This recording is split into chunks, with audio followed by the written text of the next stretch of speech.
Horses is the whole life. I start because my family has horses already back in São Paulo. My mom is judge, national judge in Brazil from dressage and trainer, and then she put me on the horse when I was young, and then I got involved from dressage, and then I did all the basics from junior, young rider, and then seniors, and yeah, it gets a passion in your life.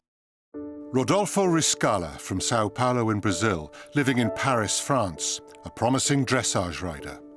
Last year he went home to visit his sick father, and while he was back in Brazil, he contracted meningitis, the life-threatening meningococcal form.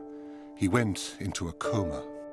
When I woke up from the coma, they told me, yeah, you're really lucky to be alive. Everything was there still, my hands and my feet, but my hands, the doctor said, and I could see it, I could not feel it anymore, and that they were like that. No blood was going on anymore. And I knew that I was going to lose the whole fingers from my right hand and some fingers from the left hand.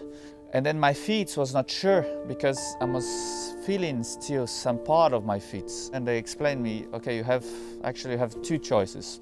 We can try to keep your feet, and it will be really hard. We stay here for over a year in the hospital and doing operations and operations, or we can amputate it.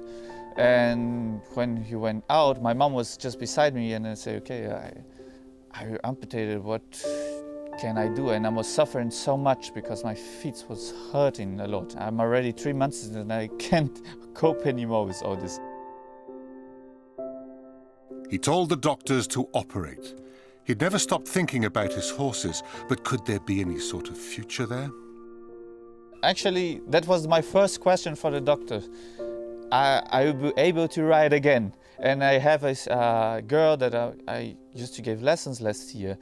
And then she came with some pictures for me. And my mom put on my room on the hospital. And then this works on my head, because every time that, okay, you're laying on the bed and then you see the pictures from the year before that I was competing and from the years with my friends and all this, and say, okay, I'll be able to do again. And then that pushed me a lot also.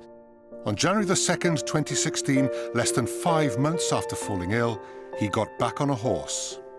It's important to have goals. And I said, okay, the Olympics in Rio, home, I mean, why not? I was maybe dreaming about doing the Olympics, why don't do the Paralympics?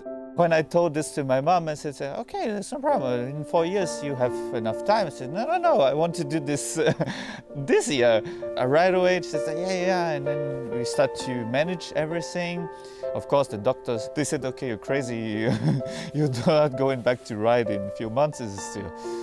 But then they put me on the horse. And of course, I was a little bit afraid because, okay, everything was new feeling and all this. But the feelings came back and everything is like before. I mean,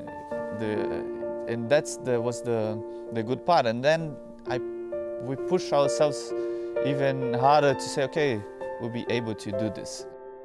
One man's determination and the support of two women, Rodolfo's mother and sister.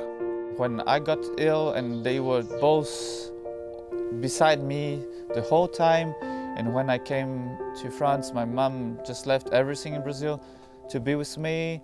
And I mean, that was, without them, I would not be here also doing what I'm doing. If I'm going to the Paralympics now, it's also because of them. I mean, I own many things to them. Meningitis took its physical toll on Rodolpho Riskalla, but could not touch his spirit, his determination.